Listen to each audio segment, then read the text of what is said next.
Everybody, I'm Gwen Campbell-Mindes. Welcome to Gwen's Bookish Ramblings. So today, I was too lazy to actually get around to reading what I had planned to read, which was a Thing Dave Barry book, because, yeah. So instead, I have dug out the Audubon Society Pocket Guides, Familiar Marine Mammals of North America. And basically, this is just a bunch of photographs of, whales and dolphins and stuff. So, now, I mean, it's not just that. There is also a small amount of, bio-type data about the various animals in this book. So, for example, that's the harp seal, and that gives you the Latin name, which is Pagophilia groenlandica, and it talks about how the harp seal is also known as the saddleback seal and has been an important part of Newfoundland's economy, and it makes sure to mention that young harp seals were once brutally clubbed to death. It tells you that the size of the animal, so in this case it indicates that males are 4 feet 7 inches to 6 feet 7 inches long, and the females are slightly smaller, describes them as being grayish to yellowish white above, with heart-shaped black saddle on the back, and the belly is silver with small dark spots. The habitat, which is on or around pack ice in Arctic waters, and the range, which is the Arctic Sea from Hudson Bay to Gulf of St. Lawrence, west to the mouth of the Mackenzie River.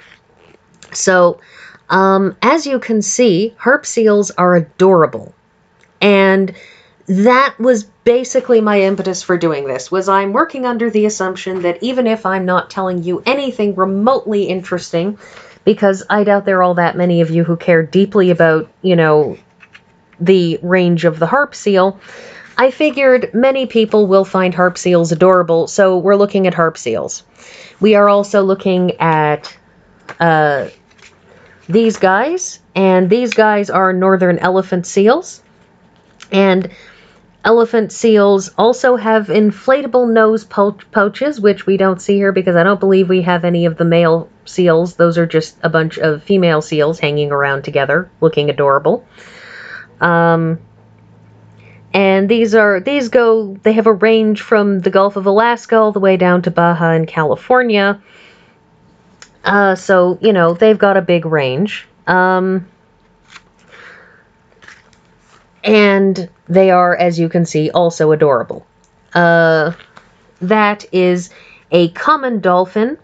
The whale pictures in this are evocative, but not nearly as good as the seal ones, because, oddly enough, whales and seals tend to be underwater, which makes it awfully hard to get good pictures of them.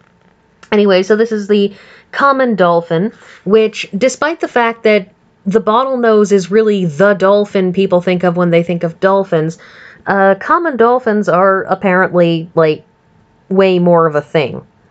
Anyways, they are apparently also known as the hourglass dolphin, saddleback dolphin, and white-bellied porpoise. For the record, I'm not entirely sure what the difference between a porpoise and a dolphin is. I know that people argue that there is one, but as I understand it, the lines between porpoises and dolphins and some of the smaller toothed whales are really, really fuzzy. People specify it, but they're kind of big gray areas. They're like sharks, because there's a bunch of sharks that, somewhere between rays, like manta rays and stingrays, and, great white sharks, there's this gradation. Anyway, so, dolphin. And then there's a section in this book which is also what they have chosen to call rare whales. And these are whales that they don't have any photographs of at all because it's just hard to find them.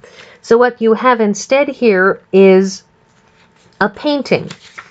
And so there are a bunch of these which are just paintings, all of which have been signed by an LF,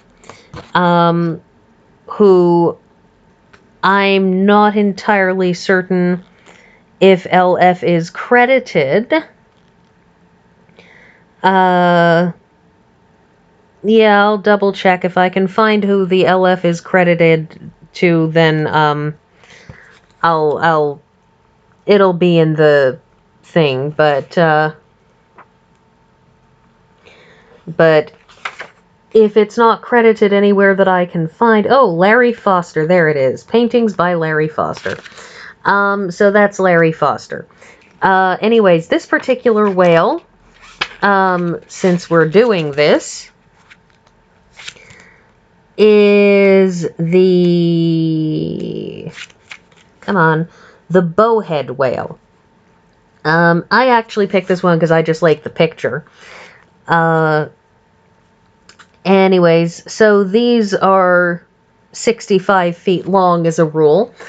And then to the final picture, which is, of course, of sea otters, because if you want to talk cute, you have to talk sea otters, because sea otters, which are part of the mustelid family, that is, they're related to weasels, are, like, probably on any list of cutest animals in the world, are probably on that list, because sea otters are just sickeningly adorable. They are, in fact, so adorable that I am sure that they are up to no good, because something can't be that cute and not be up to no good. I say this, of course, as a person who is a fan of cats, and therefore, you know, it is sort of assumed that they're up to no good. Anyway, so I like this book. This is a slightly, well, we'll call it, for the sake of, we can call it an older book in that this was published in 1990, so, you know, this is a 30-year-old book, but, while this is, you know, this is not a... This is supposed to be a pocket guidebook. That is, this is supposed to be a book that if you're traveling somewhere near the ocean in North America, that you have this with you and you see a thing in the water, that you can pull this book out and go, oh, hey, that thing is probably this thing on page 52. It's sort of, that's what pocket books are for, or rather pocket guidebooks. But this is also just a nice book if you want to have a quick look into, you know, animals of some sort, if you just want to get a kind of a pocket notion about what kind of animals of a particular type there are. And so I like it. It's just a little thing. It's a fun thing.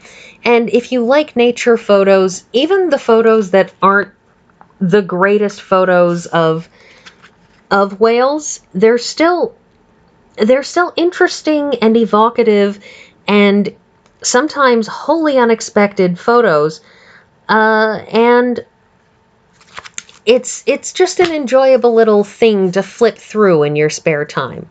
Also, it has pictures of cute animals, so, you know, cuteness.